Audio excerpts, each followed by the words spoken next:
I am confident that these organizations will not unnecessarily create disturbance in the society.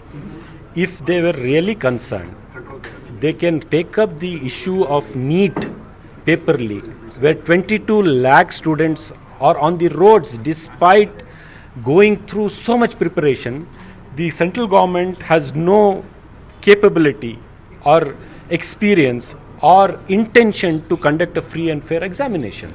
So if these organizations are so concerned about the students and its future, why don't they take up this as a prestigious matter on NEET and launch a protest? This is almost the sixth time, or I don't know, in number of time paper leaks, and they can't conduct a free and fair examination. It's shame. We are giving clarity and we are making it inclusive. Please come and study. Don't get under stress. You can be whatever you are, but you follow your uniforms, come and study.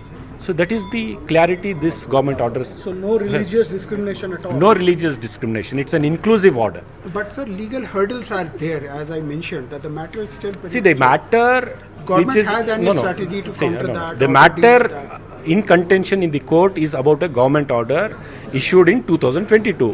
When the government has withdrawn that order, there is no more contention on that. The government has withdrawn that order, issued a fresh order. The matter ends there.